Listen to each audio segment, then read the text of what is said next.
အားလုံးပဲမင်္ဂလာပါခင်ဗျာဒီနေ့ကျွန်တော်တို့ဖတ်ပြပေးမှာကတော့ဆရာကြီးတက္ကသိုလ်ဖုန်းတိုင်းရေးသားတဲ့လေယူသည်စာမတက်ပါဆိုတဲ့ဝတ္ထုရဲ့အပိုင်း3ကိုဖတ်ပြပေးမှာဖြစ်ပါတယ်အားလုံးပဲနားဆင်ပေးကြပါအောင်ခင်ဗျာ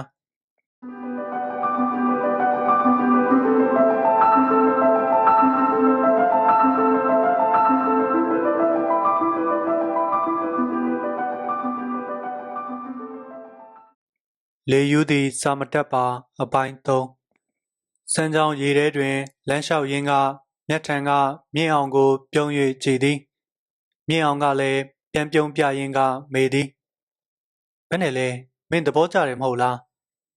အေးမကြုံဘူးတဲ့အတွေ့အကြုံပေါ့တစ်မျိုးပဲကဘာဦးလူသားတွေရဲ့အတွေ့အကြုံလေဘာရဲ့ကဘာဦးမှာဒီမြေပေါ်မှာဘယ်မှာလမ်းတွေရှိပါဦးမလဲဒါပေမဲ့ချောင်းတွေမြစ်တွေဟာတဘာဝလမ်းကြောင်းတွေပေါ့တို့နိုင်ငံတွင်းကိုစဝင်လာတဲ့ဟိုရှိကဘိုးဘွားဘီပင်တွေဟာအဲ့ဒီလိုပဲချောင်းတွေမြစ်တွေကိုလမ်းလုပ်ပြီးဝင်လာကြတာမင်းနိုင်ငံနဲ့အခုလျှောက်တယ်လို့စမ်းတွေချောင်းတွေအများကြီးသူတို့လျှောက်ဖူးမှာပဲကိုဘာသာကိုမနေနိုင်လို့ဆော့တာကိုစံကြံဖန်ဖန်ကြီးကြီးကျယ်ကျယ်ပြောတယ်ညင်အောင်ကဟီဟူတစ်ချက်ရဲသည်တို့ငငယ်ကလေးကအခုလိုဝါဆိုပန်းခုထွက်ရင်စမ်းချောင်းတွေထဲဆင်းလျှောက်ကြတာပဲပျော်မပျော်မြေကြီးပေါ်လမ်းလျှောက်ရတာကရိုးနေပြီမဟုတ်လားကြီးမှသာတွေးမိတာဘာလို့လဲခုနကပြောတဲ့ကဘာဦးလမ်းကြောင်းအကြောင်းလေတို့ရဲ့ဇာတိစိတ်ထဲမှာခုလိုစမ်းချောင်းတွေကိုလမ်းအဖြစ်လျှောက်ချင်တဲ့ညင်လေးကိန်းကြံနေလားမသိဘူးဟာမြင့်အောင်ကြီးကျယ်လှကြီးလား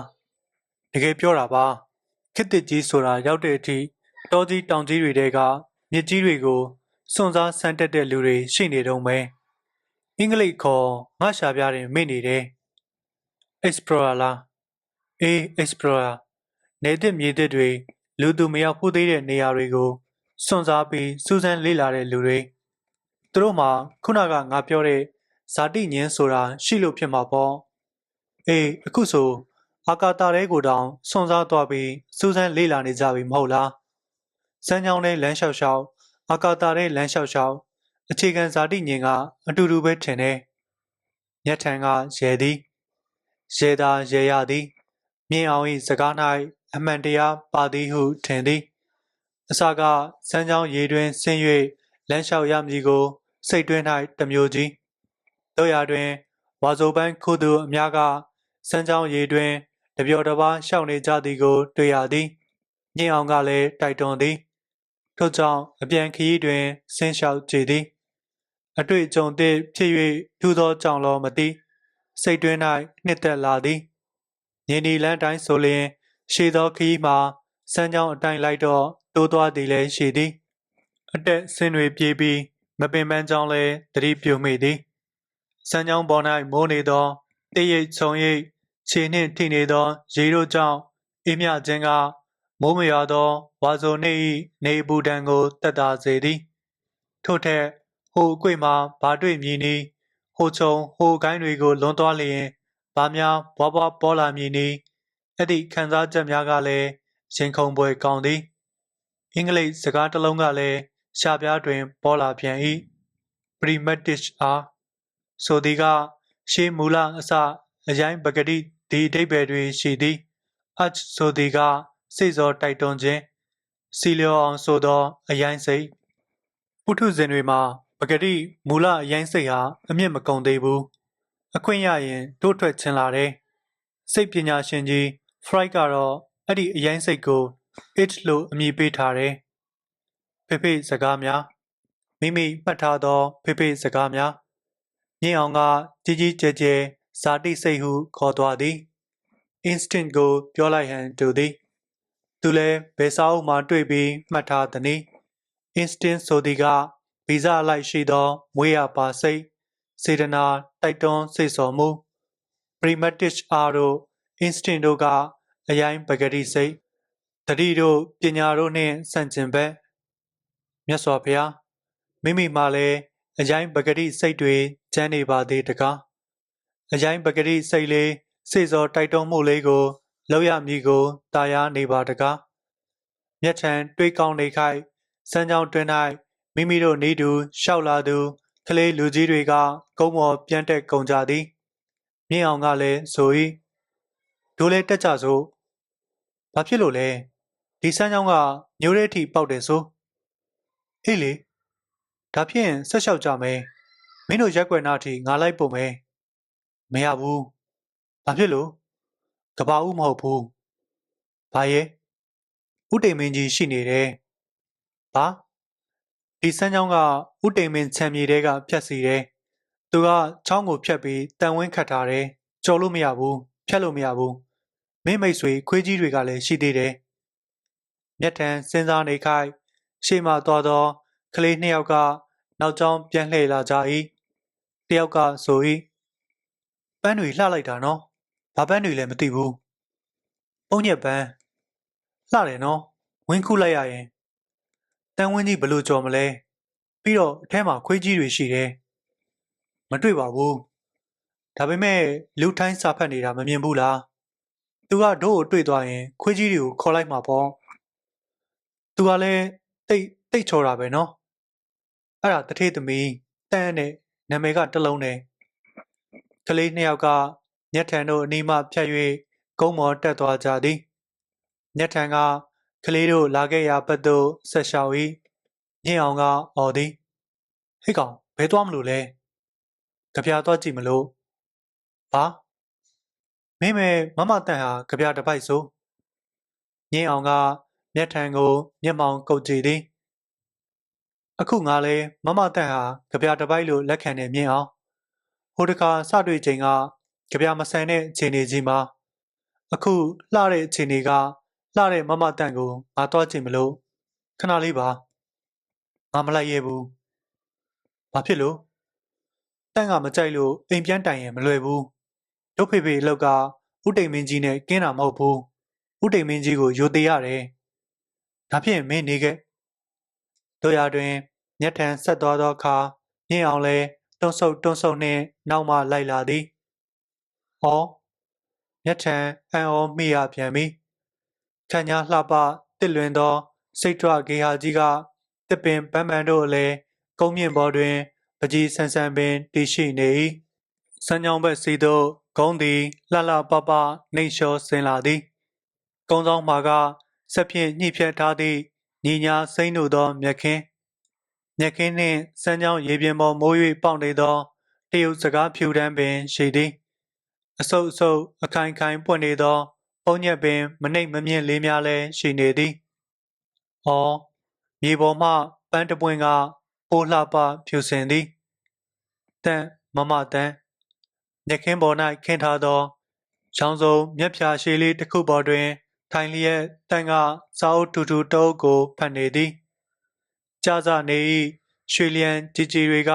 ပန်းပင်တွေပေါ်မှလည်းကျနေသည်။မြက်ခင်းပေါ်မှလည်းကျနေသည်ပန်းယုံကြီးတစ်ခုကအရိပ်မိုးပေးထားသောကြောင့်တန့်ကိုပေါ်သို့မူနေအောင်ကမကြဒေကြားတွေကတန့်ကိုနှင့်တန့်ပတ်ဝန်းကျင်ကဝင်းထိန်နေသည်ဟုမျက်ထံကထင်သည်ထိုခိုက်တွင်ပင်ခတ်အုပ်၆ဟောက်လိုက်သောခွေးကြီးတစ်ကောင်၏အတန်ကိုမျက်ထံကြားလိုက်ရ၏မျက်ထံ၏မိတ်ဆွေဟောင်းကြီးလီယိုပင်သည်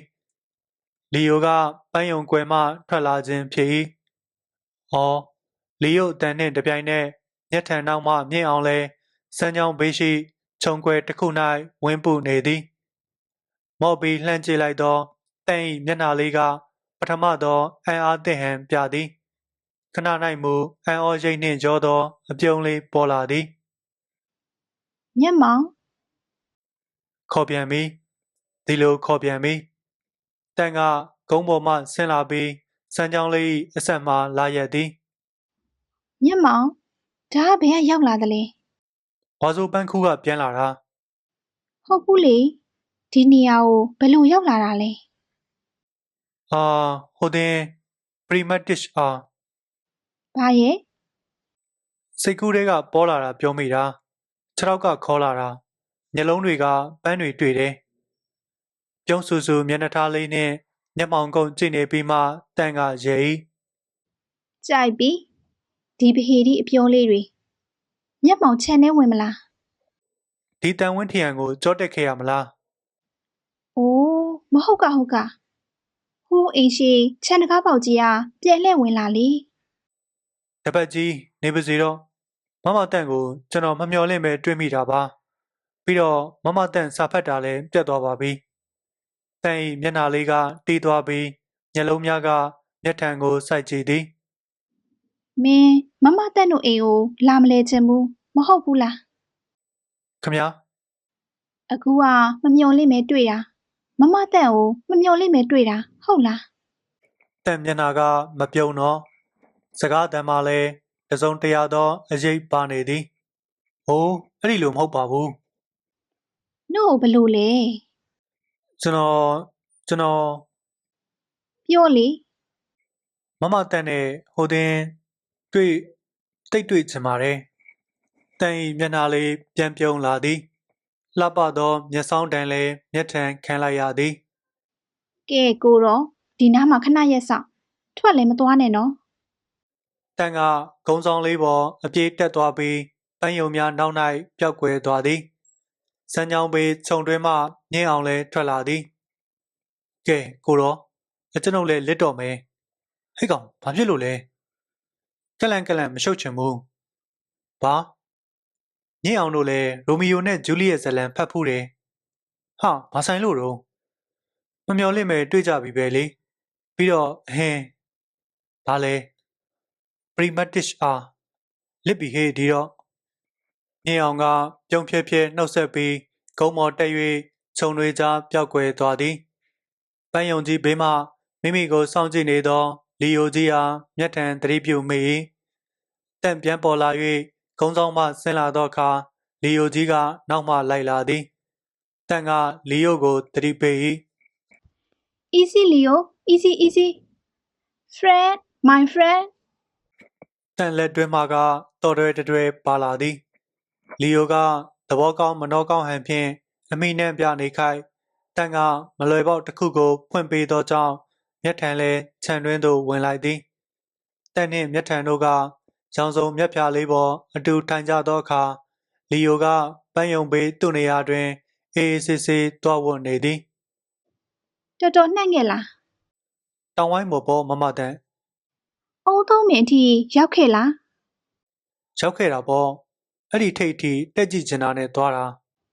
တယောက်သေးလား တငယ်ချင်းတွေနဲ့ ပျော်ရက်လား ပျော်ပါတယ်ပျော်တာထက်စိတ်ဝင်စားတယ် ဘာလို့လဲ ဝါဆိုပန်းခုထွက်ကြတယ်ဆိုတာကြားဘူးတယ်ဝတ္ထုတွေထဲမှာလည်းဖတ်ဘူးတယ်တခါမှတော့ကိုတွေ့မကြုံဘူးတောထဲတောင်ထဲလူတစ်လောက်စီတာတခါပဲတွေ့ဘူးသေးတယ် ဒီမှာထုံးစံလေ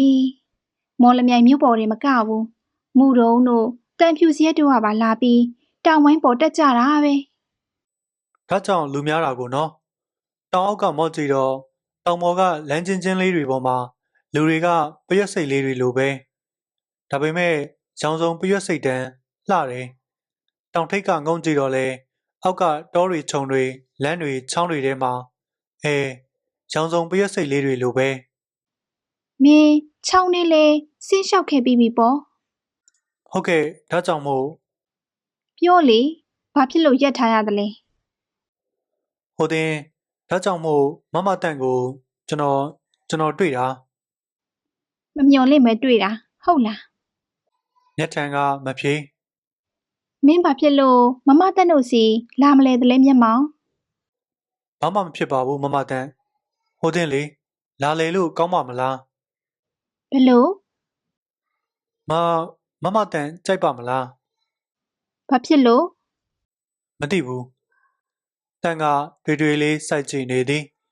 ခဏကြာမှမချိုမချင်းအပြုံးလေးနှင့်ပျော်သည် လမ်းမဟုတ်တဲ့စမ်းကြောင်းထဲကနေမောင်ကလာတယ်မမတန်ဟာဟိုတကားလေးဖွင့်ပေးတယ်မမတန်ကြိုက်ပါမလားမင်းဒီစကားနောက်ထပ်ပြောအောင်မလား ဟင်းမပြောတော့ဘူးဒါပေမဲ့ ဘာဖြစ်လဲ ဟိုဘဘကကြိုက်ပါမလား မင်းဟာလူဆိုးသူဆိုးလေးမဟုတ်ဘူးလူစိမ့်သူစိမ့်လေးလည်းမဟုတ်ဘူးပြီးတော့မင်းအခုလိုရောက်လာတာကလည်းတမင်ရောက်လာတာမဟုတ်ဘူးမင်းပြောတယ်လို့ပဲမမျော်လင့်မဲရောက်လာတာဒီတော့မမတန်ရလဲ ထုံးနှံ့စင်လာမဟုတ်တဲ့နည်းနဲ့မင်းကိုကြိုဆိုရတယ်ဘယ်သူကန့်ကွက်အောင်မလဲ ဘဘကကန့်ကွက်ရင် အခုပြောသလိုပဲပြောမှာပဲ။အော်စိတ်စနောက်စနင်းလည်းမဖြစ်ပါနဲ့။အခုဖေဖေလည်းအိမ်မှာမရှိဘူး။တဝဲကိုသွားနေတယ် ဒဝဲ ။တဝဲကျိုင်းတုံတာချီလိတ်မန္တလေးအလောက်ကိစ္စတွေနဲ့ဖေဖေကအဲ့လိုပဲသွားနေရတာ။သူ့ဇာတိမြကြီးနားဘက်လည်းခဏခဏပြန်တတ်တယ် ဘာကြောင့်မသိမြတ်ထန်၏စိတ်မှာငြိမ်တကယ်သို့ဖြစ်သွားသည်ဟတ်နေသောအရှိန်တစ်ခုပျောက်သွားသည်အောင်မြတ်ထန်ကသူ့ကြော်ရှိတရုတ်စကားပင်ကြီးကိုမော်ကြည့်သည်စိတ်မှောင်လိုက်ပါပြီးအရွက်တွေဖြူဖြူတန့်လိုက်ပါသည့်အပွင့်တွေအော်ပုံညက်ပင်တွေကလည်းလှသည်အပင်ရောအရွက်ရောအပွင့်ရောအကြောင်ရောလှသည်စမ်းချောင်းရေပြင်ကလည်းကြည်လင်းနေသည်ရေပြင်မှာလည်းမြားရွက်တွေပွင့်ဖြူတွေအရိပ်ထင်နေသည်အေးမြပါပြီးတန့်စင်ပါပြီးလေကပင်တန့်စင်မွှေးကြိုင်နေသည်ကဘာဦးကတနေရာဒီနေရာလေးကတိတ်လှတိတ်တာရတယ်နော်မမတန် ။နတ်ရှင်အောင်ပြောတယ်မဟုတ်လား ခမညာ ။ညွန့်ပမမြန်းထွေထွေစမ်းသားရေပန်းမြစ်စိတ်ပွင့်မျောရိတ်ကားတဲ့။ဒီနေရာလေးကမမတန်အတွက်ပွင့်မျောရိတ်လေးပဲ။ဟုတ်တယ်လှတယ်ဝိညာဉ်အိတ်ဖို့ကောင်းတယ် ခမညာ စိတ်ငြိမ်းတယ် ကျွန်တော်လေးကြိုက်တယ်နောက်ကိုလေးကျွန်တော်လာပါမယ်ဒီနေရာလေးကိုပွင့်မျောရိတ်ကိုဒါပေမဲ့ခုလိုမလာပါဘူးလေမကောင်းပါဘူးအိမ်ရှိဝင်းတကားကြီးကပဲလာပါမယ်တန်ဤမျက်နှာလေးတွင်ခြေနှက်မှုရောသောမချိုမချင်းအပြုံးလေးပေါ်လာ၏ပြောတတ်တယ်အဲ့အမျိုးလေးတွေပြောတတ်တယ် ကျွန်တော်အကောင့်ပြောတာပါ ဟုတ်ပါတယ်ဒါကြောင့်ဒီကလည်းတိတ်ကြိတ်ပါတယ် မျက်ထန်၏မျက်လုံးများကစောစောကတန့်ဖတ်နေသောယခုဖြာလေးပေါ်တွင်ချထားသည့်စာအုပ်ထူကြီးစီရောက်သွားသည်ရှိတ်စပီးယား၏လက်ရာပေါင်းချုပ်စာအုပ်ကြီးမမတန်ဘယ်ပြဆက်ဖတ်နေတာလဲ try လက်နဲ့ခရီးစစ်တာ အော်ခရီစီယစ် အလို့မင်းကခရီးစစ်တာရဲ့ခေါမအနမဲအမှန်ကိုသိတယ်ပေါ့ ဖေဖေပြောပြတာအမှန်ကမူလခေါမဇလန်းကတစ်မျိုးတဲ့ကြပြရဲ့အထူးလွတ်လပ်ခွင့်ကိုယူပြီးအလက်ခေတ်စာဆိုတွေနဲ့နောက်ရှိတ်စပီးယားကပြုပြင်စီရင်ထားတဲ့ဇလန်းနဲ့ဒါပေမဲ့တိတ်ကောင်းတယ်တဲ့လူစရိုက်တဘာဝနဲ့အချစ်ဆိုတာရဲ့ဇရိုက်တဘာဝကိုနှိုင်းနေပြတယ်တဲ့ ဖေဖေပြောပြတယ်နဲ့မင်းတိတ်တိနေပါသလားမျက်မှောင်အတော်ပဲမမတန်ဆွေးနွေးရမယ်လူတစ်ယောက်ရပြီ ဆွေးနွေးမယ် ဘာဆွေးနွေးမှာလဲမမတန် ခရီးစစ်တာအကြောင်း တန်ကတီတီလေးပြောသည်ထိုစဉ်အိမ်ပေါ်မှလေးတဦးကလင်မန်းလေးနှင့်လက်ဖက်ရည်နှင့်မုံများယူလာချပေသည်တော်ရဲသွားယူရင်းတန့်မှားခဲ့ဟန်တူသည်အော်ဒီလိုဆိုတော့မိမိကဂုံတရေရှိလူကြီးလူကောင်းလေးတယောက်တန့်နှင့်စာပေတွေပါတွေဆွေးနွေးမိလူကြီးလူကောင်းလေးတယောက်ဘာကြောင့်အိမ်ရှိချမ်းဝန်းတကားကြီးမှမဝင်ခဲ့မိရပါသနည်း တမင်လက်ဖက်ရည်နဲ့မုတ်တွေမမတန်မှားခဲ့တာတောင်တွေတောတွေလှည့်လာတော့မင်းစာမှာပေါ့တောက်မုတ်လဲစား အမှန်ကမျက်ထံပိုက်ထဲစားနေသည်သူကအိန္ဒြေရရမုံစားပြီးလက်ဖက်ရည်တောက်သည်အနက်အရသာအရရောပကံလုံးထဲတွင်တွဲလောင်းလေးပါလာသောအိတ်လေးကြောင့်ရောအကောင်စားလက်ပတန်တီးဖြစ်ကြောင်းသိသည်မမတန်ကခရစ်စစ်တာကြောင့်ဘာဆွေးနွေးမလို့လဲ မင်းခရီးစစ်တာကိုဘလို့မြင်လဲ သူရောနန်ဒီ ကြိုက်ပြီဖြေပုံလေးမိမဆိုတာစောင်းလီပမာကြီးအတွင်းသဘောဖေမတီးပြောင်းလဲတတ်သည်ဟုတ်လား ဘာပြောတာလဲမမတန် သူရောနန်ဒီဆိုလို့ပါခင်မောင်ရင်ဆိုသွားတဲ့တချင်းကိုဆိုပြတာစောင်းလီပမာကြီးတဲ့မိမသားတွေကိုသူရောနန်ဒီဒေဝီမိဖုရားလို့သူတို့စိတ်ကမတီးကြည်လို့လဲဂုံပြုတ်သွားတယ် မျက်ထံကနားမလဲနိုင်ပဲကြည်နေခိုက်တန်ကစာအုပ်ကြီးကိုယူပြီးစာမျက်နှာတစ်ရွက်စီလှန်၍ဖတ်ပြ၏ Oh Greases, oh false Greases, false, false, false. Let all entries stand by the same name. တန်၏မျက်နှာလေးကတီးသွားပြီးတီကြည့်သောအတန်ဖြင့်ပင်ဘာသာပြန်ပြ၏ Hey Greases, hey တစ်စပြက်မ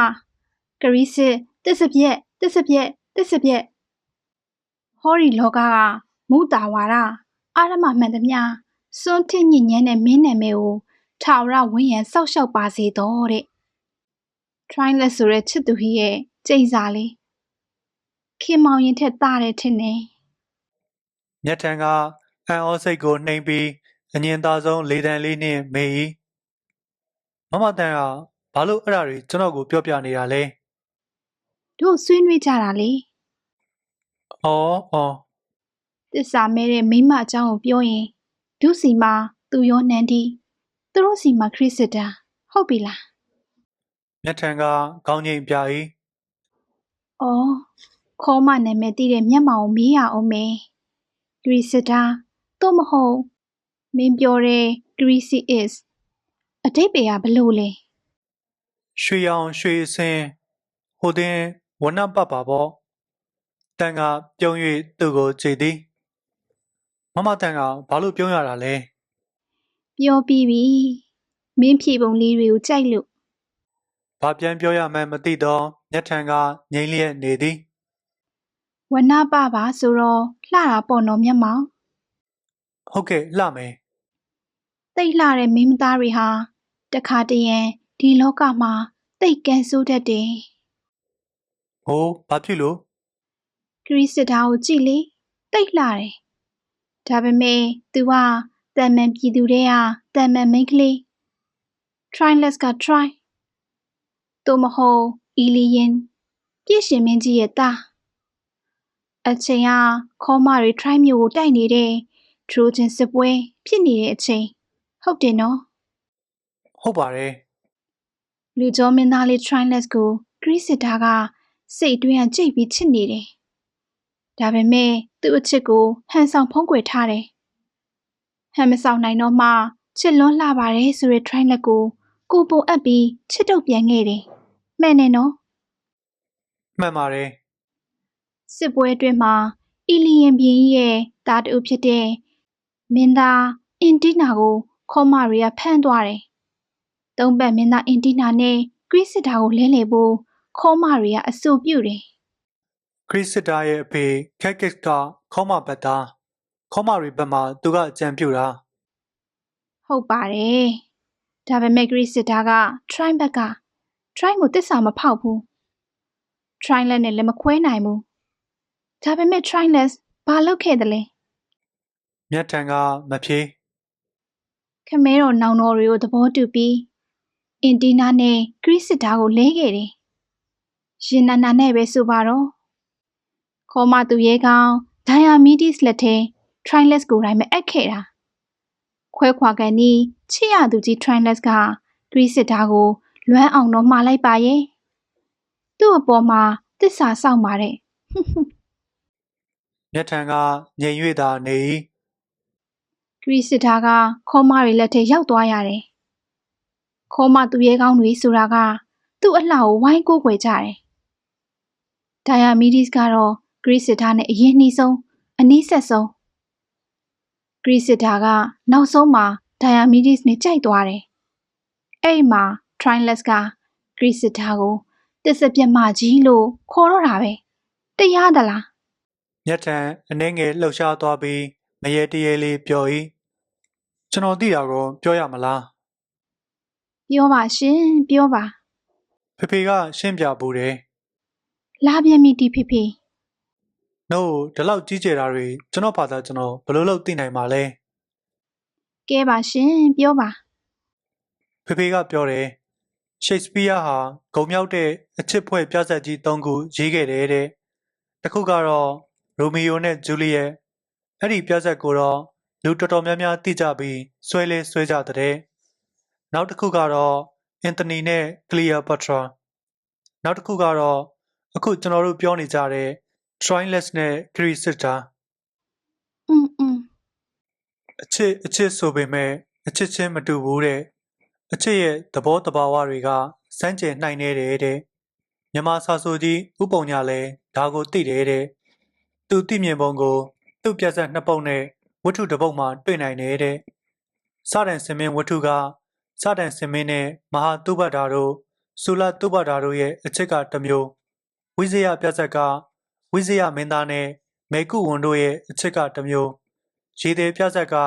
ရေသည်နဲ့ရေသည်မတို့ရဲ့အချစ်ကတစ်မျိုးအားလုံးလောကမှာရှိနေကြတဲ့ဖြစ်နိုင်ကြတဲ့အချစ်မျိုးတွေကြီးပဲတဲ့ဒါပေမဲ့ဟိုတင်အချစ်ချင်းတော့မတူပါလေပေါ့ပတောက်ချင်းတော့မတူပါလေဆိုတာမျိုး ပြောပြန်ပြီ ခမညာ ပြောပါဆက်ပြောပါ ဒီလိုပဲရှိတ်စပီးယားကမတူတဲ့အချစ်သုံးမျိုးကိုခွဲခြားပြခဲ့တဲ့ရိုမီယိုနဲ့ဂျူလီယက်တို့ရဲ့အချစ်ကငယ်ရွယ်သူလေးတွေရဲ့အချစ်မှတပါဘာကိုမှမမြင်ဘာကိုမှထည့်မစင်စားတဲ့တနာခွေအချစ်မျိုးအန်တိုနီနဲ့ကလီယာပတ်ထရာတို့ရဲ့အချစ်ကပရှင်လို့ခေါ်တဲ့ရမမီညင်းကြီးလောင်တဲ့အချစ်မျိုးထရိုင်းလက်နဲ့ခရီစစ်တာတို့ရဲ့အချစ်ကဘယ်လိုပြောရမလဲလက်တွေ့ကျတဲ့အချစ်မျိုး ဘလို့ဘဝလက်တွေ့ကြတဲ့အချစ်မျိုး ဘဝမှာအချစ်အပြင်တခြားတကိုးကြီးတာတွေရှိသေးတယ်။တစ္ဆာကိုရင်မာပိုက်ပါလို့တို့ကဘာကုံကျဲသူ၍ဝယ်တို့လုံမနေနိုင်ဘူး။ဘဝပတ်ဝန်းကျင်တွေဘဝပေးအခြေအနေတွေလောကကြီးရဲ့ဖိအားတွေအလယ်မှာငါဆိုငါမှလက်မမထောင်တာမထောင်နိုင်တဲ့အချစ်ဘဝပဂတိအစစ်မှန်တရားတွေကိုထည့်စင်စားဦးစားပေးတဲ့အချစ်ဂျူလီယက်ရဲ့အချစ်ဟာနှလုံးသားချစ်ဆိုရင်ခရစ်စစ်တာရဲ့အချစ်ကအုံနောက်ချစ် အုံနောက်ချစ် ဖေပြောတာပဲလေအတန်ကြာငိမ့်နေပြီးမှတန်ကပြုံးလျက်မေးသည် မင်းဟာဘယ်ချစ်မျိုးသဘောကျလဲ ဟိုးကျွန်တော်ဘယ်သိမလဲ နှုတ်မင်းပဲခရစ်စစ်တာကိုသူ့ရောနန်ဒီဆို အဲ့ဒါက ပြောကွာ ခရစ်စစ်တာကိုမုန်းတယ် ဘာဖြစ်လို့ မသိဘူးမျက်ထံကိုတွေ့လေးစိုက်ကြည့်နေပြီးမှတန်ကစာအုပ်ကြီးကိုကောက်ကန်၍စာမျက်နှာများလှမ်းရှာနေပြန်၏ Twilight farewell when I look on there but with my head the other don't see as poor our set this fall in as I find the error of our eye directs our mind what error lead us there all then conclude my swell by the eyes are full of turpitude တန်ကစာအုပ်ကြားညှက်ထားသောစကူတရွက်ကိုလည်းယူလိုက်၏ Diamedes ကိုလက်ခံပြီးမှခရစ်စစ်တာညီးခဲ့တာလေ။ဘာကြောင့်လဲမသိဘူး။ဒီပိုက်ကိုကြိုက်တာမို့မမတန်ဘာသာပြန်ထားတယ်။မင်းနားထောင်မလား ဖတ်ပြပါမမတန် ။ဝေးကြဆို try လက်ရည်လှမ်းနှုတ်ဆက်လိုက်တယ်ကွယ်။တစ်ဖက်သောမျက်လုံးကမင်းစီမျောရီကြည့်လို့တတိကိကိုထားမိစေပါ။ဒါပေမဲ့ငါနှလုံးကိုသုံးပြီးတခြားတစ်လုံးကလည်းမြင်နေတယ်။ကွယ်တို့မိမသားတွေရဲ့အားနွယ်ပြုံ့ညက်ချက်အပြစ်ပါကလားတို့အစ်စတာကဒီချို့ရင်းမှုတလေးကိုငါသိတွေ့ပါတယ်တို့မျက်စိကအမြင်မှားတာတို့စိတ်ထားကိုလမ်းညွှန်ကြတယ်အမှားအမြင်နောက်ကောက်လိုက်တဲ့အရာဟာလေဧကန်သာမှားလိုက်မယ်ပေါ့ဒီတော့ကောက်ချက်ချတော့နော်အော်မျက်လုံးချောင်းညွတ်တိမ်ရင်းတွေနဲ့စိတ်မှန်သမျှနှင်းကြတဲ့အယုတ်တက်နဲ့ပြည့်သိပ်ကျက်နေတယ်လို့ မျက်ထံကအန်အောချင်းမွန်စိတ်နဲ့လွတ်ခနဲဆိုမိတိတ်ကောင်းတာပဲမမတန် တကယ် တကယ်ပါဒီဘိုက်ကိုမမတန်ဘာလို့ဘာသာပြန်လာလဲယင် နားလဲကောင်းမလဲလို့ကျင်လဲမကျင်နဲ့လို့ ဟိုး မသိနားမလဲရင်သိနားလဲအောင်ဘာသာပြန်ကြည့်တဲ့စကားရှိတယ် အော် လွတ်အောင်ဆိုတဲ့တတိထားမှုနဲ့စီ မြင်ချင်းကိုရှေ့စပီးယားကခွဲခြားသုံးထားတယ်ဘယ်တင်းကအင်အားကြီးမလဲလက်တွေဘွားကြီးမြင်ရမှုကအားကြီးမှာပေါ့ဟုတ်ဘူးလား ဟုတ် မြင်ရတာကအနီးသဘောပဂတိရုပ်တဘာဝသဘောအားကြီးတယ်ဒီတော့နှလုံးသားဟာဘယ်ဘက်လိုက်မလဲအားကြီးရာဘက်ကိုလိုက်လိမ့်မယ် မျက်ထံကငိမ့်နေ၏ Triless ကအဝေးကလူအတိတ်သဘောပြစ္ဆုတ်ပံမှာမရှိတော့တဲ့အရာတညာဆိုတဲ့အမှတ်သဘောနံသဘောတက်တက်ရဲ့ Diomedes ကဓာတ်လေးပါးနဲ့ပြစ္ဆုတ်ပံမှာဘွားကြီးပေါ်နေတဲ့လူတနည်းအားဖြင့် Cressida ရဲ့ပြစ္ဆုတ်ပံတစ်ခုလုံးရဲ့နမိတ်ပုံဘယ်နဲ့လဲ မျက်ထံကငိမ့်မြဲငိမ့်လျက် Cressida ကတော့နှိမ့်နှိမ့်ချချနဲ့သူ့ကိုယ်သူအပြစ်တင်သွားပါရဲ့ဒါပေမဲ့မမတန်စဉ်းစားတယ်သူရောက်နေတဲ့ဘဝသူရင်ဆိုင်နေရတဲ့အခြေအနေမှာသူတခြားဘာလုပ်ရမလဲ ငိမ့်ယုံမကမျက်ထံငိုင်းကျသွား၏ အစကတော့ဝေဝါးဝါအခုမင်းကရှင်းပြမှမမတန်သဘောပေါက်သွားတယ် ခမ ဂရီစစ်တာဟာသူ့ရောနံဒီမဟုတ်ဘူး ဗျာ သူကမျက်လုံးနှလုံးရှိသူ ခမ မျက်လုံးနှလုံးနဲ့ကြည့်ရတဲ့ဘဝရောက်အောင်ဘသူတွေနဲ့ဘာတွေကသူ့ကိုတွန်းပို့လိုက်တယ်လဲရှေ့စပီးယားကြီးကဒါတော့မပြောဘူးသူခေရဲ့အမြင်ကြောင့်လားယောက်ျားစာရေးဆရာကြီးမို့လို့လားမသိဘူးမိမသားတဘာဝကိုတော့တနာတလို့လို့အပြစ်တင်တယ်လို့ပြောသွားတယ် မျက်ထံမှစိတ်သက်ကြတဲ့ကဲ့သို့ခံစားရသည်မိမိကပထမခရစ်စတာကိုသူရောနန္ဒီဟုပြောလိုက်သည်ဤသည်ကရင်တွင်း၌ခံစားရသည့်အတိုင်းမှာ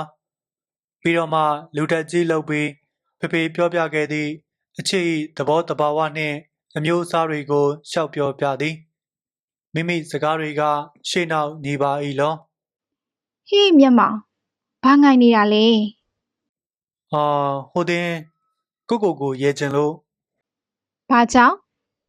ကျွန်တော်ကစိတ်ထဲရှိတာပထမပြောမိတယ်နောက်မှတ်ထားတာတွေပြောမိတယ်တန်ကစဉ်းစားတရားပြုတ်နေပြီးမှမေး မင်းမှတ်ထားတာကအဖိုးတန်သားပဲမမတက်နားလေတယ်အေးစိတ်ထဲရှိတာဆိုတာဘာပြောတာလဲ ဒုက္ခပါပဲတန်ကရဲသည် မင်းမပြောချင်ဘူးပေါ့ ဘာကိုလဲ သူ့ရောနန်ဒီ ခမ သူ့ရောနန်ဒီကိုမင်းမုန်းတယ် ညက်ထန်ကမဖြေ ဂရီစစ်တာကိုလည်းမင်းမုန်းတယ်ဆူလာတုပ္ပတာကိုလည်းမင်းမုန်းမှာပဲမင်းဟာမဟာတုပ္ပတာတို့ဆန္နကိန်းဒီတို့မဒီဒေဝီတို့သာချက်မှာ မတန်ဘာတွေပြောနေရလဲ တဘာဝကို ခမ ယောက်ျားတို့တဘာဝကို ဗျာ မတန်ရည်စရာပြောတာပါမင်းကိုလည်းစတာကြည့်လက်ဖက်ရည်လည်းမကုန်သေးဘူးတောက်အောင်ရော့မုတ်လဲစအောင် တန်ကခရင်ပါသောချောကလက်ဘစ်ကွတ်မုတ်တစ်ချက်ကိုပေးသည်နေအောင်မိသား၏ထင်သည်တန်၏လက်ကလေးတစ်ဖက်စီမှပြက်ခနဲလက်သွားသည်တန်၏လက်ကလေးကပြာလက်မွတ်စင်သည်မွေးညင်းလေးတွေကလည်းစိမ့်စိမ့်ညို့ညို့နှင့်အဲ့ဒီလက်ကလေးပေါ်မှလက်ကောက်ကလေးကဆန်သည်တစ်ဖြက်ဖြက်လက်နေသည်ကစိမ်ပွင့်လေးများစိမ်ပွင့်လေးတွေရမ်းထားသည့်အစိမ်းရောင်ကြောက်တွေကများဒါတော့တော့မျက်ထန်တည်သည်တို့ရတွင်လက်ကောက်သားကရွှေမဟုတ်ရွှေရောင်မဟုတ်ငွေရောင်လိုငွေရောင်လည်းမဟုတ်ငွေရောင်ထက်လှသည်မျက်ထန်ကလက်ကောက်လေးကိုစိုက်ကြည့်နေသည်မတန် ရှင် လက်ကောက်ကလေးကလှတယ်ရွှေတော့မဟုတ်ဘူးနော် ဘာလဲရင် ပလက်တီနမ် ပလက်တီနမ်ဒီမှာရတယ် အခုတော့ဒီမှာမလွယ်ဘူးလေဟောင်ကောင်မှာတော့ရတယ် တန်၏အတန်ကတစ်မျိုးဖြစ်၏ပြောပုံကလိုက်လိုက်လဲလဲမရှိလှဟုထင်သည်မိမိမဆက်စုတင်သည်ကိုဆက်စုမိတ်သွားသလော ဒီနေ့မင်းနဲ့ဆွေးနွေးရတာတိတ်ကောင်းတယ်ဒါထက်မင်းတို့ဆောင်မွေးတွေနီးပြီနော် ဟုတ်ကဲ့ ဟ ိုတခါတော့မင်းပြောတယ်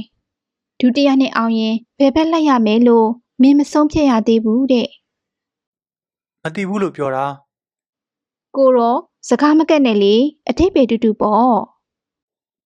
မကက်ရပါဘူးမမတန်ရဲ့အဆုံးဖြတ်ပေးမဲ့စာမေးပွဲတောင်မပြီးသေးဘူးစိတ်ကူးရင်လို့ရမလား ဟုတ်ဘူးလေညှော်မှန်းထားတာတစ်ခုခုရှိနှစ်ထားရမှာပေါ့ အများကြီးတော့ရှိတာပေါ့ လာပြန်ပြီအများကြီးခုခေတ်ကျောင်းသားကျောင်းသူအများစုဟာဆရာဝန်ဖြစ်ချင်ကြတယ်မင်းကမဖြစ်ချင်ဘူးလား ဖြစ်တော့ဖြစ်ချင်တယ်ဒါပေမဲ့ဆရာဝန်မဆရာဝန်အဲ့ဒီလိုတော့မဟုတ်ဘူးကောင်းတာတွေဆိုကျွန်တော်အကုန်ဖြစ်ချင်တယ်ဖြစ်လာရင်လည်းအကောင်းဆုံးဖြစ်အောင်ကျွန်တော်စူးစမ်းမယ်တန်ကပြုံးကြည့်ရင်မှတပြင်းလေးချပြီးဆိုရင် မင်းစိတ်ကအံ့စရာပဲဒါပေမဲ့ကောင်းပါတယ်ဒီစိတ်မျိုးရှိရလူဟာဘဝမှာစိတ်ချမ်းသာမယ် တန်ပြောလိုက်ပုံမှာတစ်မျိုးလေးဖြစ်ပြောလိုက်သည့်ထက်ညီးလိုက်ပုံနဲ့တူနေနေကအတန်ဆောင်းသွားပြီအနောက်တောင်စီမှတိန်တို့ညှို့တက်လာသည်လေကလည်းမတိမသားတိုက်လာနေပုံညက်ပွင့်လေးတွေရောတရုတ်စကားပွင့်လေးတွေရောအသာအရာကျွေးကြသည်တရုတ်စကားပွင့်အချို့ကစမ်းကြောင်းတွင်ကြသည်ပွင့်မျောရိပ်ဤစကားလေးကမျက်ထန်၏စိတ်တွင်ပြန်ပေါ်လာသည်စမ်းကြောင်းရေပြင်တွင်တရုတ်စကားပွင့်လေးတွေအပြင်လေနှင့်လွင့်နေခဲ့ဟန်တူသောပုံညက်ပွင့်လာလေးတွေမျောနေသည်ဟောတရုတ်စကားပင်တပင်မှာတော့ဆိုင်းပုတ်လေးတစ်ခုကတာဝန်ကျေစွာရှိနေတာပန်းမခူရကြည်လင်းနေသောမျက်ထန်၏စိတ်မှာတစ်ချက်ညှို့ကနေဖြစ်သွားသည်လှပသောပွင့်မျောရိပ်ကမျက်လုံးများ၏အကြည်လွာပေါ်တွင်ပျောက်မသွားပါတို့ရာတွင်မျက်လုံးမဟုတ်သောမျက်လုံးတစ်ခု၏အတွင်အကြည်လွာတစ်မျိုးပေါ်၌လည်းအရိပ်တွေထင်လာသည်ပန်းမခူရအလိုပတ်ဝန်းကျင်တစ်ခုပါလားပြီးတော့နာမည်တစ်ခုတန့်မဟုတ်မြစ်စုမော်လမြိုင်၏ရိုမီယိုနှင့်ဂျူလီယက်ဇလန်မှမြစ်စုစိတ်ပုံရိပ်တွေကိုစိတ်နှင့်ဖဲပြီးမျက်ထံကပြော၏မမတန်ကလေကြပြားနဲ့နေနေတယ်လို့ကျွန်တော်ကိုပြောခဲ့တယ်မမတန်အခုဆွေးနွေးတာကိုကြားရတော့ဒီစကားကိုကျွန်တော်ပိုးနားလည်လာတယ်မမတန်မဟာဝိဇ္ဇာတန်းဆက်တက်ဖို့ကောင်းတယ် မမတန်လဲဆက်တက်ချင်တာပေါ့ ညက်ထန်ကဘာမှမမေးပဲတန့်ကိုစိုက်ကြည့်သည်သူ့ကိုပြန်ဆိုင်ကြည့်နေပြီးမှတန့်ကရဲချလိုက်၏ မင်းဟာတိတ်စကားပြောတတ်တယ် ခမညာ မမတန်ဘာလို့မဟာဝိဇ္ဇာတန်းဆက်မတက်လဲအဲ့ဒါကိုမင်းသိချင်နေတယ်မဟုတ်လား ညက်ထန်ကစကားကိုလှဲအောင်မြည်ကြံသေး၏တို့ရတွင်တန့်ကမိမိစိတ်ကိုသိနေပြီသူကရိုးသားစွာခေါင်းငိတ်ပြ၏ မင်းကိုမမတန်ပြောပြပြီးပြီပဲ ညက်ထန်ကငိမ့်သာနေ၏ မင်းမကျင်နဲ့ဘူးမဟုတ်လား ညက်ထန်ကတောင်းပန်သောအပြုံးလေးကိုပြုံးပြ၏ ကျမ်းမာရေးချောင်းလို့မမတန်ပြောခဲ့တယ်မျက်မှောင်မမတန်ကိုကြည့်စမ်းတိတိချာချာကြည့်စမ်း တန့်ကကြိတ်ခိုင်းတော့ကြည်ရသည်တန့်တစ်ကိုယ်လုံးကိုကြည်ရသည် ဘာတွေ့လဲ အော် ပြောလေ ဖြူပြသွဲ့ညို့ ဘာ ရှင်မာရထတာရပြောသလိုပြောကြည့်တာပါသူကတော့ဖြူပြသွဲ့ညို့လို့ပြောတယ်အဖေကဥပ္ပလကြလို့ဖြူဖြူပြပြနုနုသွဲ့သွဲ့လှတာတဲ့ မင်းဘာတွေပြောနေတာလဲ ကျွန်တော်ကပြောတာမဟုတ်ဘူးမမတန်ကမေးတာပြီးတော့ဒါကကြပြစကားဆွေးနွေးလို့ရတယ်ခရစ်စတာတို့သူရောနန်ဒီတို့ကိုမှဆွေးနွေးလို့ရတာမဟုတ်ဘူးတန်ကသူ့ကိုမျက်စောင်းလှလှလေးထိုး၏ ထားပါမမတန်လှတယ်ပေါ့ ဟုတ်ကဲ့ အပြင်မန်းအလှနော် ခမညာ အပြင်မန်းကမမတန်လှတယ်အတွင်းနှလုံးကဘာဖြစ်နေလဲသိလား အတွင်းနှလုံး တင်စားပြောတာမဟုတ်ဘူးတကယ်ကောလာတကဟာဒီယာဆိုတဲ့နှလုံး မမတန်နှလုံးကဘာဖြစ်လို့လဲ အားနေတယ်တဲ့ပင်ပင်မန်းမန်းလုံးလို့မရဘူး ဩ မမတန်အဖြစ်ချင်းဆုံးကဆရာဝန်ဒါပေမဲ့ကိုတိတယ်မမတန်အဲ့လောက်အပင်မခံနိုင်ဘူးဖေဖေကလည်းခွင့်မပြုဘူးဒါနဲ့မမတန်ဒုတိယအနှစ်သက်ဆုံးဖြစ်တဲ့စာပေဘက်ကိုလိုက်စားတာမမတန်ဒုတိယနှစ်အရောက်မှာ တန်ဤတွင်တွင်စီးမျောနေသောစကားတန်လေးရပ်သွားသည်မျက်နှာလေးကလည်းသတိပြုမိယုံရိပ်ရိပ်လေးညှို့သွား၏အဝေးကောင်းကင်စီသို့မျက်လုံးများပုတ်ပစ်ပြီးတန်ကတိုးတိုးညင်ညင်ပြော၏မမတန်တို့မိသားစုမှာကြည်ကွဲစရာတစ်ခုဖြစ်ခဲ့တယ်မျက်ထံကလည်းသူ့မျက်လုံးများကိုမြေကြီးစီပို့ပြ၏ကွယ်မင်းတီးပြီးပဲဖြစ်မှာပါမမတန်ရဲ့အမမမမြင့်စုကွယ်လွန်သွားခဲ့တယ်တန့်စီမကြည့်ပဲမျက်ထံကခေါင်းငိမ့်ပြ၏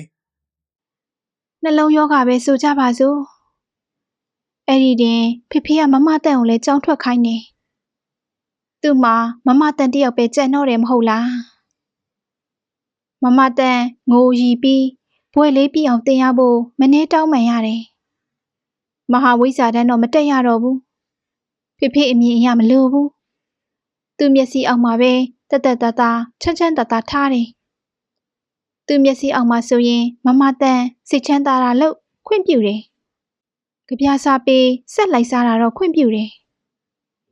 ဖေဖေနဲ့မမတန်ရဲ့အပြန်လှန်ကြိလေးဖေဖေမျက်စိအောက်မှာမမတန်နေပါမယ်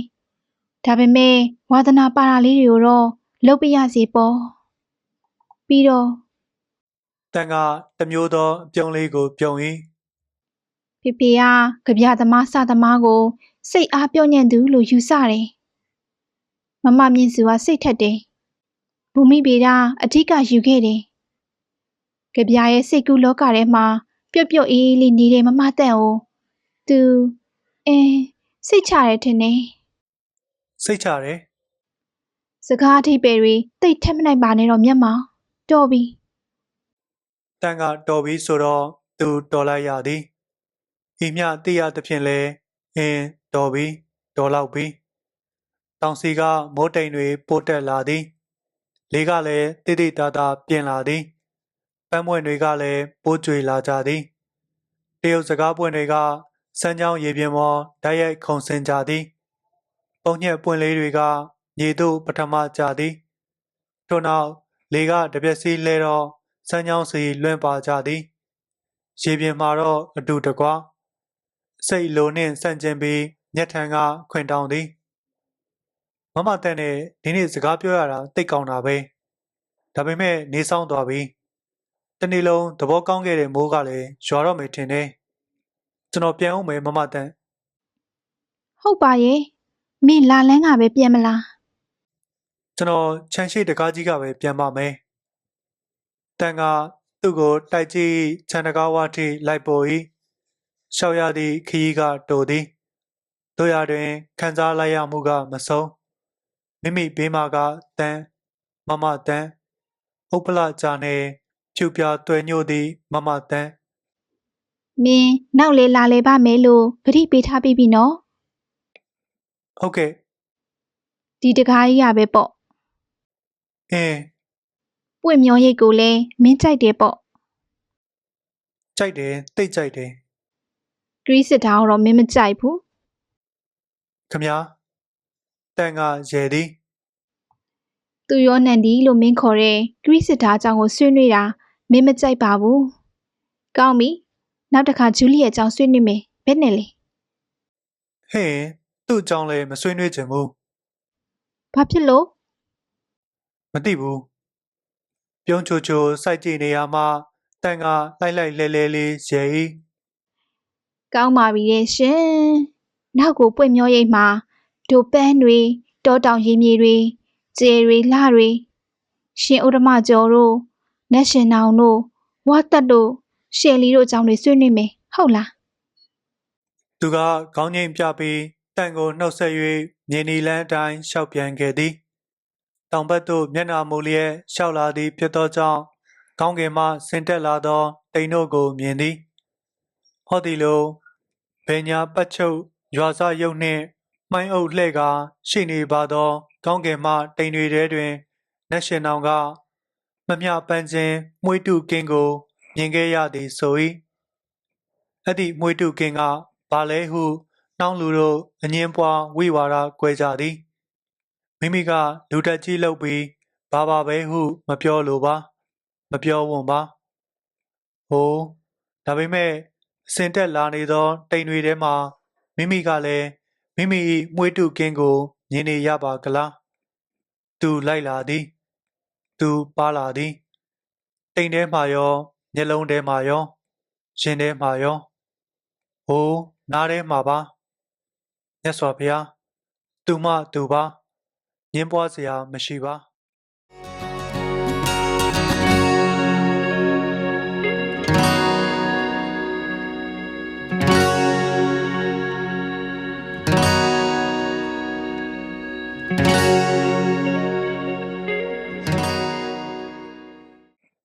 နားဆင်ပေးခဲ့ကြတဲ့တဦးတယောက်ချင်းစီတိုင်းကိုကျေးဇူးများကြီးတင်ပါတယ်ခင်ဗျာ